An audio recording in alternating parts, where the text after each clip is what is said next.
Why 6,298 Fife homeowners tried to move since COVID, yet they never did.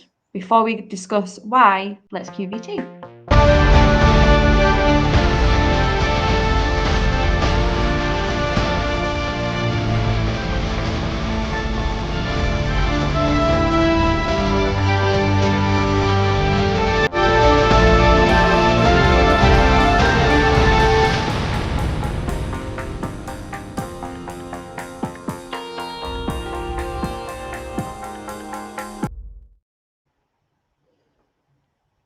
Do you know what, Perrie? It sounds crazy. It's still referencing COVID. Like, how many years ago was that? But it's still something we talk about so much.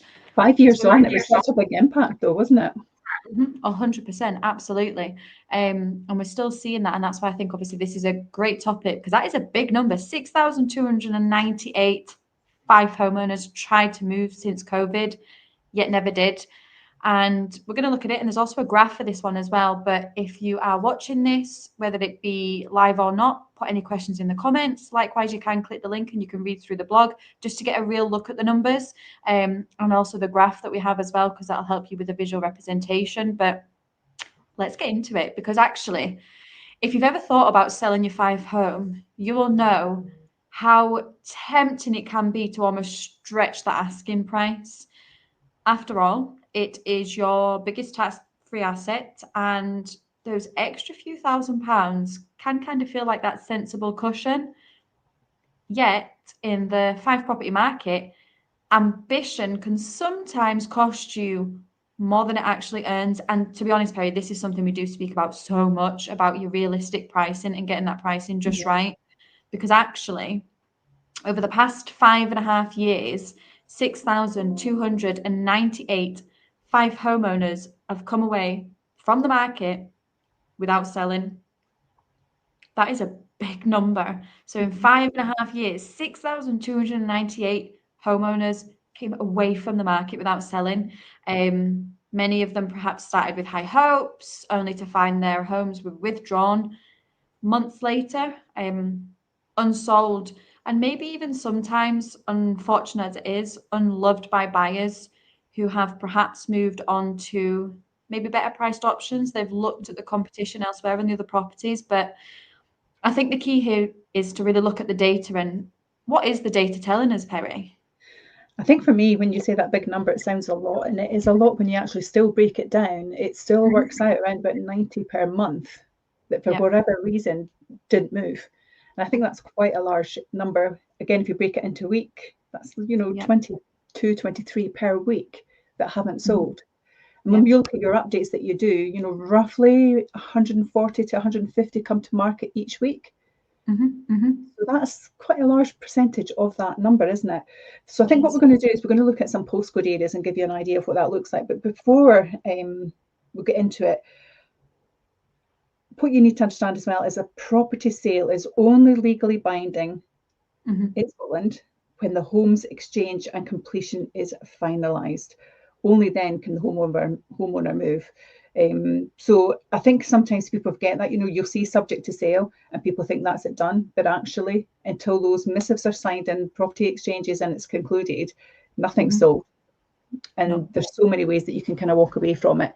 And some of this is because of COVID. Some of it's because of unrealistic prices. Some of it is also about actually just change in circumstance. So if the property has taken longer to sell than they initially anticipated, something might have changed in that 3, 4, 5 months that they've been waiting to try and get that offer. And maybe the plan is different. So there's lots of reasons why people do this. But I think it's important to kind of look at some of the stats. So when we do that, we look at Fife. And when we look at Fife, we're looking at KY1 to KY12 and KY14, 15, 16. But of that 6,119 Fife properties that left estate agents' books in 2020, 79.3% of them exchanged and completed. The other 20.7% of the homeowners, which is a total actually of 1,267 homes, withdrew from the market unsold.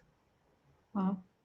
In 2020, that's what we saw. So that's quite a large sum. So 79.3% completed. At the moment, we're averaging in Fife 87%. So there is a difference there. interesting to see how that kind of unfolds as we go through the years. If we then go on and look at 2021, for instance, there was 7,006 properties that left the estate agent's books. 86% of those exchanged and completed. The other 12.5% of homeowners, a total of 876 homes, withdrew from the market unsold. So you're 86, and then it was just short of that kind of 14% that withdrew.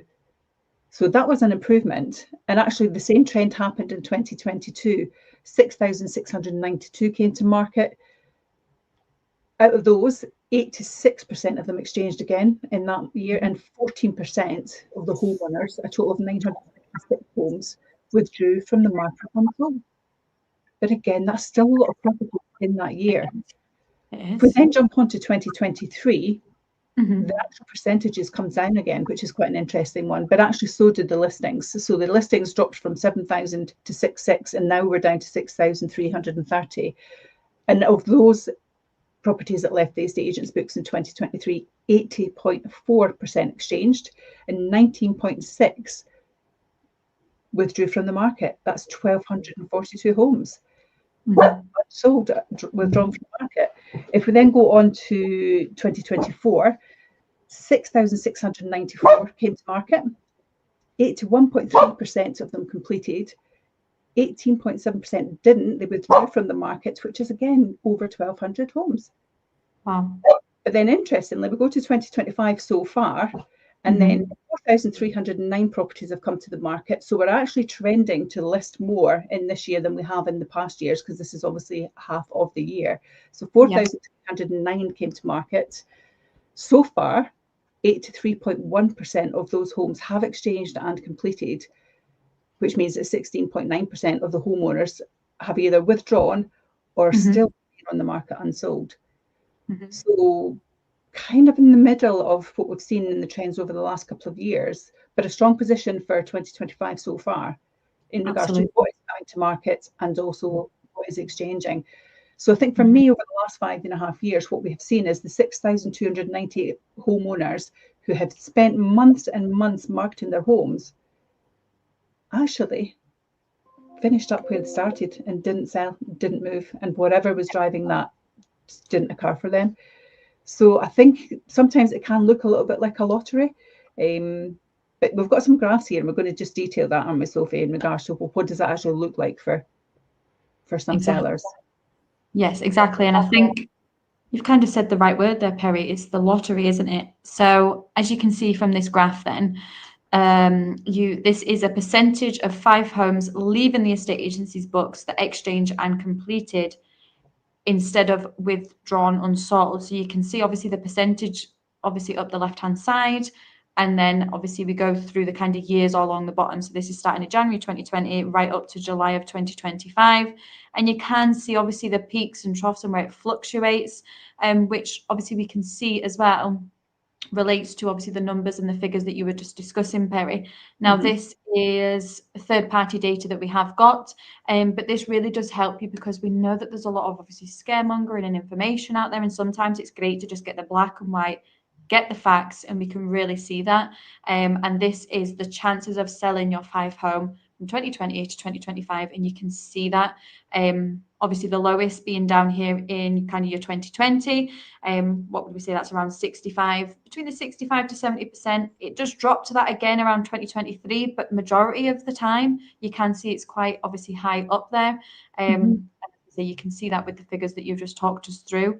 And you would expect to see that in July of 20 into September 20. You would expect it to drop into that 60s stroke 70s, because that's when obviously COVID was at its highest peak and we were in lockdown and people weren't able to do anything about that. Solicitors weren't working, people couldn't go into their homes. So conveyancing basically stood still, didn't it? So you would expect to see that. And then it peaks up to almost the 90%, and then steadily kind of just peaks and flows between kind of the 81% and 86%. Its highest was in July of 21 when it went over 90%. So again, if you are a stats person, click on the link, because actually that's a really good detailed graph and gives you good insight to the market. But actually what it tells you as well on the positive side is that there has been stability there across that piece. There hasn't been massive jumps between those numbers, apart from that little bubble within COVID, which is what you would expect in that first lockdown. Naturally, But I think what's really interesting for us as well is what the main reason is for those people who have had to withdraw. And certainly on the stats that we've looked at, overvaluing seems to be the reason that it's happened. And I think that that's the key, isn't it? When an estate agent comes into your home, the valuation conversation can feel like a performance almost. It's like the estate agents come in and they're like, ta-da, this is what I've got to tell you. And actually, it's not about what you're telling someone. It's about listening to the story, understanding what the motivation is, and then from there, guiding them the best way that you can. You might hear, say, for instance, one agent might come to your property and value it and say, oh, it's 265. Another agent might come around and say, actually, it's 295, 500. And then someone confidently will come in and say, it's 315 without any hesitation. And for you as the seller, that's really flattering to hear, isn't it? You go, oh, that's exciting. And actually, you forget all the other numbers and all of the other conversations that you've had with the other agencies. It is exciting, but actually, sometimes it can be a little bit of a trap as well. And this is where those 16s to 18% are falling into the trap. Some agencies know precisely what number will win an instruction. It does happen. You might think it doesn't, but it happens. They don't need to sell the home straight away. They only need to list it. They want the boards up. And we can see that frequently with our agencies. They want the boards up. And in many cases, sellers are tied into that as well as a sole agency contracting agreement as well. So, they could be tied into that listing for 20 to 26 weeks, during which time the price can reluctantly and quite often reduce significantly till it reaches the reality of probably that initial price. But by the time that that's happened, for most sellers, the motivation for the buyers is then being lost. And they've already dismissed the property, and we see that quite frequently. It's about making sure, firstly, that you get the right valuation price, but also that you have the correct marketing tools to work with that. And the one thing I would say to any seller who's currently thinking of selling their home, absolutely get advice from more than one agency, but challenge that agency as well. They've got to demonstrate to you where that's coming from. I'm going to give some of the secrets away here, but have they even talked to you about what the average square meter a property selling in your area for? Have they talked about the finish throughout your property? Have they shown you case studies of properties that have sold in your area, in your street even maybe, or within your locality that are of a similar type and similar size, i.e. 4 bedrooms, 2 bathrooms, and so on? But actually, you can have a 4 bedroom, 2 bathroom house and a different 4 bedroom, 2 bathroom house that's 3 times the size. So, have they actually looked at that and demonstrated it to you? Because there is a science behind it as well. It's not a case of just licking your finger and see, or thinking, oh, I've just seen their car driving off, so I know I'm going to have to do this when I go in the appointment, rather than the reality of the conversation that should happen with the seller. So for me, definitely for the seller, I think it is about understanding what the agent's offering, what's the marketing strategy look like, but actually have they really backed up that number? Because that's really important. And sometimes the agencies will go in and they'll say, so what's your kind of thinking? Have you had it valued recently? Or, what's your expectation? And the client will say a number. And even if that's not the number that the agent already has on paper because they've done their preparation work, they'll just agree to that number anyway. And I think that that's where the trap gets fallen into. And you really do have to be realistic. And I have often gone out and said, that may well be the value you've had from others, but I've demonstrated to you why I believe that this is actually the true valuation. Sometimes that's less, sometimes it is more. But as long as you can demonstrate it and have a robustness behind it, I think that actually then gives confidence that actually you're going to market at the right point. Absolutely. I think you're right, Perrie, and it is, when we say this is about interviewing your estate agent. And something that I educate people if they are getting multiple agencies out is, yes, that's great, they're telling you this really high number, but actually spin it and ask them the question, okay, so that's the value, but what you're actually planning to put it on the market at? Because some agents' strategies is actually, I'm going to get you this valuation on paper, but I'm not marketing at that. I'm just telling you that number to get the listing. But actually, when I come to market it, I'm going to actually put it on for 20 grand less to look attractive, to get the audience. And then actually they're at the same price point and the same value as perhaps what other agents came in and said was the realistic pricing. So also don't get caught in that trap when you're interviewing the estate agent. Ask them what they're actually going to put it on the market at. That is a key question to ask, but definitely interview your estate agent, because absolutely because there are consequences of an inflated price. There are, absolutely. And an overpriced property sits on the market longer than it should. Absolutely. Buyers then start to ask questions naturally. Why is it not sold? What's wrong with it? And it is, no matter what we can say, and no matter also what the home report says, it could even be a one's home report or a two home report. No matter what that says, mindset automatically goes, what's wrong with it? Why is it not selling? And when somebody gets that mindset, it's very hard to change it. When a home lingers unsold, it does. It creates that stigma. And then even after the price has perhaps been reduced, and not even reduced once, is it having to reduce again? And then you just start to see this downward spiral of reduction, because it was far too overpriced to begin with. Yeah. And then in this time, newer listings are coming in at the correct pricing because they've gone off the fact that that one came to market at such a high price it isn't selling. So then anything new's coming in at a more attractive price point, which then continues to push yours down and down. And again, we've got some independent data from Denton House Research, which clearly shows the impact, because actually 41.8% of UK homes that go under offer, i.e. sale agreed, sold subject to concluded missives, do so within 28 days, and 70.9% of the sales agreed within 63 days, which just shows you, now that is just a UK figure, that's not Fife specific, but that just gives you an indication. And even if you do take longer to sell, the chances of you actually moving, and when we say that is in everything concluded, missive signed, and you moving on, drop drastically. Now, UK homes that go under offer within 25 days of coming onto the market have a 94% chance of subsequently exchanging and completing, i.e. off you go, you're moving. That's what we mean by that. But homes that actually take over 100 days to find a buyer subsequently see their success rate of getting to exchange and completion drop, and that drop is to 56%. So almost half. And that just shows, and this is a figure we speak about because, again, it's a number that people don't expect. But if you're on the market for longer, say 100 days, your chances of that actually concluding and going smoothly drops to 56%. And then you obviously become part of that statistic of perhaps if it does fall through, do you then end up just withdrawing subsequently? So not only does overvaluing waste months, it also actually slashes your odds of moving by almost half. Now, that obviously, does that mean then, Perrie, that the Fife property market has changed, would you say? I think it has changed slightly. I mean, during late 2020 and all of 2021, really, the Fife market was fueled by a record demand. We saw it. Not only was it fueled by the record demand, it was cheap borrowing. So all the interest rates are really cut low. You were getting 1.5, 1.6% mortgages. And that was really a whole reaction to the pandemic. And also, actually, what we saw with a lot of people was a relocation desire. People that were in the pandemic, when they were in that lockdown situation and then have subsequently found themselves working at home, suddenly realised actually their homes didn't work for them. They maybe didn't have the rooms that they had. They were using the dining table as an office desk. You know, they didn't have the space really that worked for them. Many people didn't have outside space either. So when they were in lockdown, they didn't have gardens that they could go and enjoy. But subsequently as well, all of your family suddenly were under this one roof 24/7. You know, kids weren't going to school. You weren't leaving in the morning on the morning rush to get everybody dropped off and go to the office or your job. You tended to find then that everyone was at home. So suddenly people actually realised, firstly, the home didn't work for them.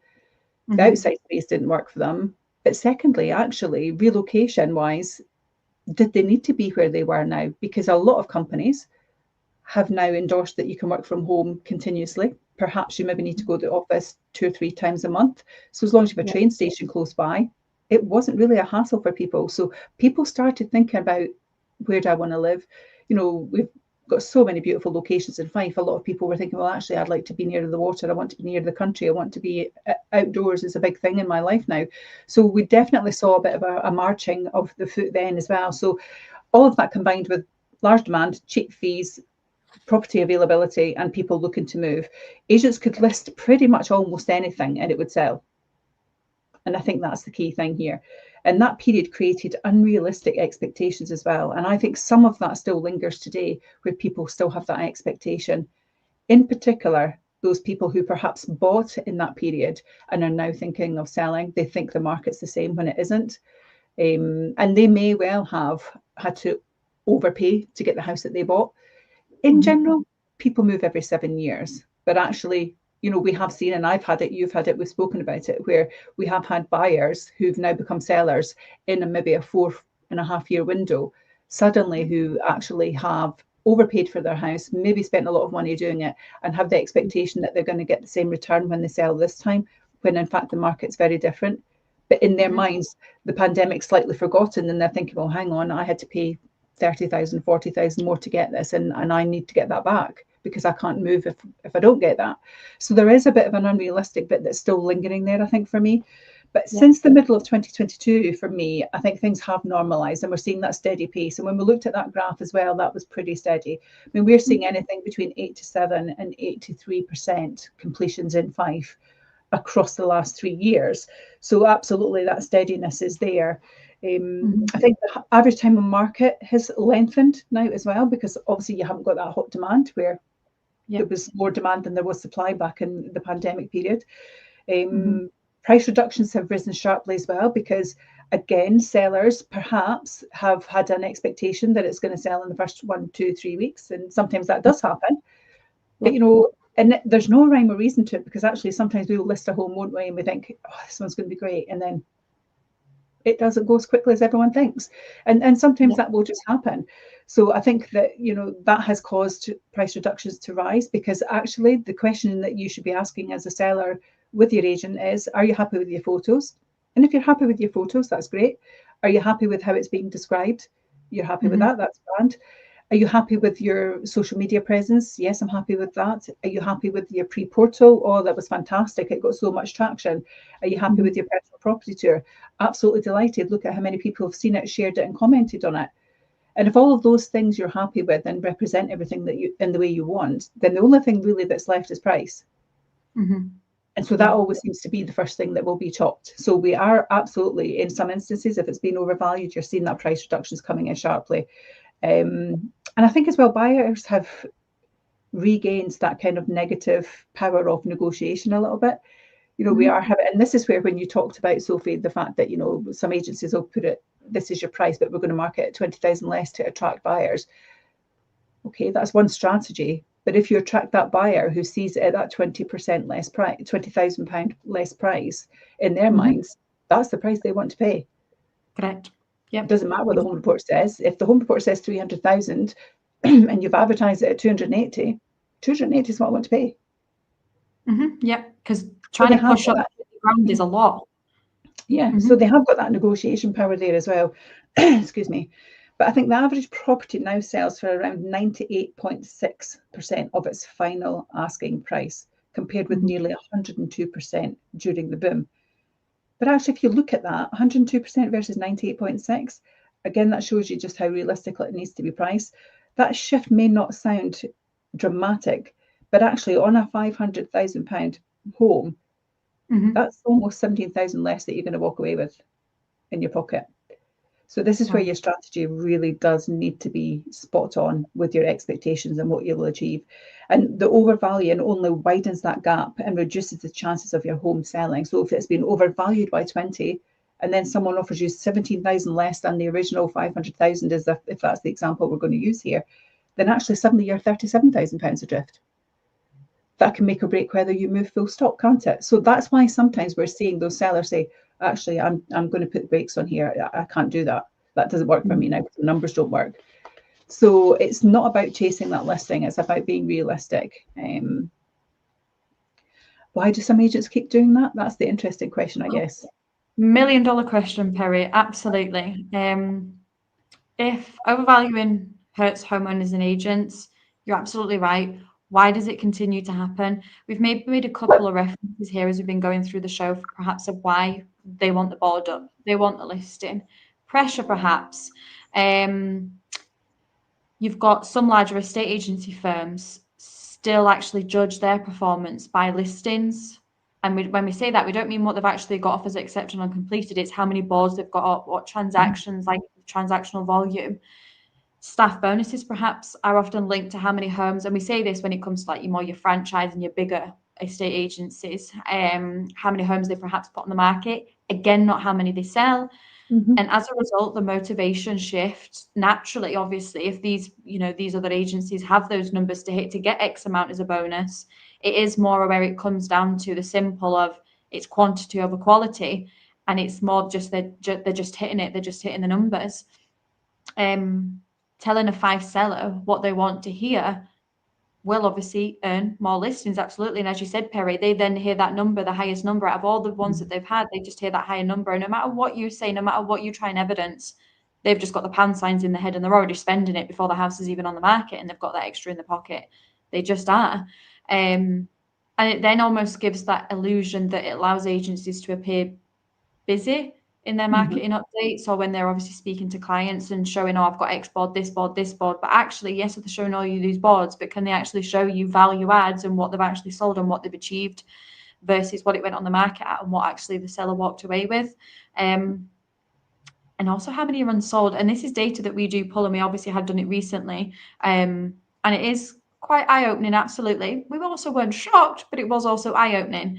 And it is a volume game for some agencies out there, which ultimately means the homeowner pays the price, which then naturally it does have that emotional toll for Fife homeowners, because we're then playing with their emotions, because for many, overvaluing does more than just delay that particular sale, because we don't know what that next obviously step in their journey looks like. Is it perhaps destroying plans?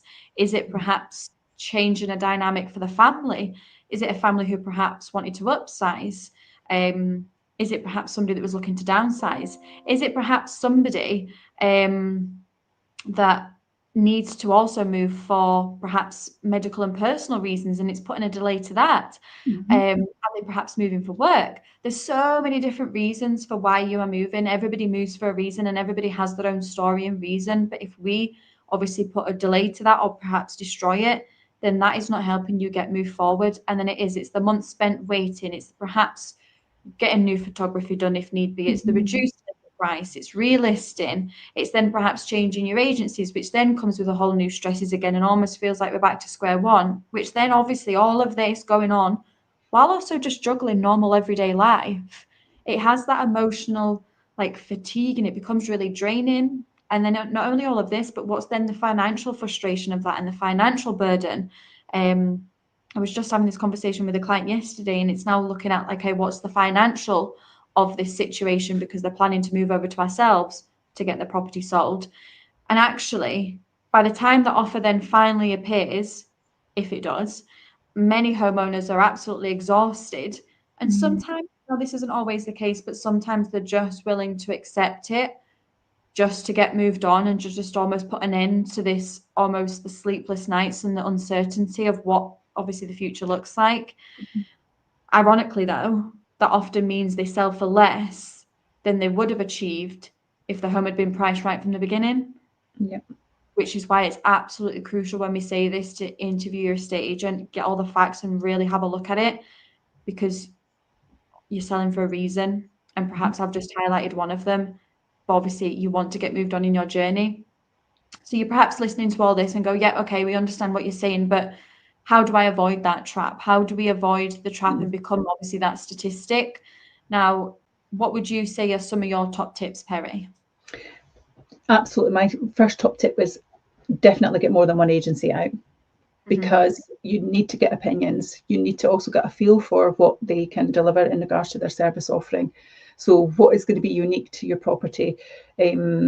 Can they demonstrate the percentage of listings that they've had in your area? Can they show you what houses have achieved that have sold in your location and how much they achieved for them? Was that at home report? Was it under home report? Was it over home report? These are things that you absolutely need to understand. And I think as well, you also want to understand, well, that's all very well, but actually how many are completing? How many people are moving? Have the keys exchanged, and have they got shifted to their new houses? And I think for me, that's a real big thing. And you can only get that really by asking those questions to your agency. And that's vital for me, I think, because actually, if you don't challenge on it and don't really understand it, how can you know what the best step is for you to take forward? And if you're just taking one guide, different if you maybe used the agencies before, you know how they deliver the services and you know what the offering is and you've had a great experience, that's fine. But if you're new to this, you absolutely don't take a friend's opinion, don't take a colleague's opinion. get the agencies out and try and gather your own opinion from the facts that they've shared with you, and making sure that they demonstrated it, as I mentioned earlier in the conversation as well. They've got to demonstrate that to you and show you case studies and give you real evidence as to why they're the person that you should choose. So for me, I think absolutely getting multiple opinions is a really good start for you to get that starting block of deciding what's the best and most successful course of action for me to take. I think as well, and we do a lot of these shows for exactly this reason, my second thing would be, and not everyone's comfortable with it, I get that, and you don't necessarily know where to find the information, but research as well what's selling in your location, not necessarily the asking prices, because that again is quite powerful. So, use some of those Rightmove portals, look at what's being sold. It's easy enough to get that information. You pop your postcode in and it'll tell you all the numbers in that street and what they sold for and when. So that's really simplistic data for someone to achieve as well. And actually, if you do that and then look at the actual original listings, it will tell you what the home report was, what it was listed at, and actually then what was achieved. And that's very insightful as well. And absolutely, as agencies, that's what we do when we're building our case studies. What did one list for that was in your street? What did it actually then eventually sell for? Because actually, people fall again into this trap where they think, well, I saw this one listed at that price. Well, that may be, but actually, what did it sell at? Because listing and selling price isn't always the same. It can work positively. The listing price might be less. The listing price might also be more. So it's about really understanding that for me as well. So I think understanding what's sold subject to contract as well. I think that's a real reflection on what the buyers are really paying rather than looking at what's under offer. That's not useful information. You need the sold data, what's actually physically completed, not necessarily what the sellers are hoping that they will achieve. And that for me is one of the things as well. I think also for me, the third thing would be to track what agencies are selling what in regards to the percentages. What is their success rate? What's their story? So if more than 40% of homes on the portals are sold, it is a seller's market. If the figure falls below 30%, then buyers have the upper hand. So when you're looking at, say you go in and you put leaving in as your code and houses up to 200,000, if there are 100 properties there and 40% of them are under offer, then that's a strong position. And that should give you confidence, actually. If you then list and leave in, there's a good chance that you're going to sell, as long as you've gone in with the right strategy. But if you can see that actually there's more available and then they're sold and that drops to the 30% or less, then actually the buyers have got the upper hand, because then again, supply and demand, they've got more choice. So they can really pick and choose what they want and negotiate in the ways that benefit them and not necessarily the sellers. And I think that's really important as well. What else do you think they should consider? Big one here. Work with an agent who values trust over flattery. Absolutely. And this is where we say interview your estate agent, do your research on the estate agent as well. Because actually you're looking for an agent that focuses on the end goal, and that being the exchange and completion. And as we say, not just a board outside your home. What are they achieving in the area? What value adds? What case studies can they give you? Also, what do their terms and conditions look like as well? Get a real understanding of that. Ask to see a copy beforehand before you sign anything, so you really do know what you're entering into. Because as we said, this is your biggest asset, so you want to make sure you're confident in who obviously you're entrusting to do obviously that service with you. Because you really should have confidence from how they, because you'll know right from obviously when you have that initial meeting and you speak with them, that connection that you have in that relationship and the communication, and what confidence do they give you. And actually, it's not just a quick in and out, this is your figure, this is what we're going to do, let's get the board up. Actually, what are they doing to understand your journey and what they can do for you and your house to get it sold? It isn't just a contract at the end of the day. This is a big thing that you're away to obviously enter into, so you need to have that confidence in them. That is absolutely crucial. And actually, a good show Perrie and I did on Saturday was 15 questions to ask your estate agent to make sure you're picking the right one. So if you are in this at the start of your journey, do go back and watch that show from Saturday, because it was brilliant about interviewing and questions to ask your estate agent. Likewise, if you've got anything that you want to put in this show, any of your own little case studies or comments, feel free to put them in as well. We would obviously love to hear from you. But I think it's clear to see from the data that data doesn't lie. Absolutely, it doesn't. It might seem harmless at the beginning to do your overvaluing. Absolutely. You might think, let's just be optimistic. Let's just, aim for the absolute stars. But actually, this data that we've just talked through, it doesn't lie. Since January 2020, 30,852 Fife homeowners have sold and moved. Yet your 6,298 of those homeowners have withdrawn from the market without selling.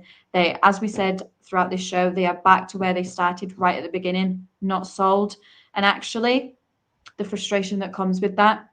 So if you are planning to sell, don't just get caught with this fantasy number. Make sure you are really looking at the price. You do your research, you interview your estate agent, because you do just have that one chance to make a first impression when your home hits the market. So you need to think about how your agent is planning to hit your home onto that market. And it isn't just about the pricing, it's about the marketing, the reach, the audience that it's going to get. And that's where it is key to see their value adds and do your research. That would kind of be my final words, Perrie. I think I'm quite similar, really. You know, if you're thinking of selling, you want to have an honest, evidence-based opinion, for sure. We've talked about that before. You also want to have a factual exchange where you feel that you've got that confidence and you've seen that evidence and you've got those facts.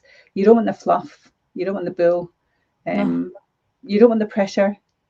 You don't really want any nonsense with it. You've made that decision. You want to get moved forward and you want to be really pleased with the choice that you've made. And I think for me, if you do all of the things that we've spoken about, then that's a really great stepping stone for you to start with. But ask lots of questions, get lots of evidence, and then you should be on the right track. Absolutely. Well, there we go. I think that's a good way to end it. Fabulous. And we will see you throughout the week. Yep, that's us. Thank you. Take care. Take care. Bye for now.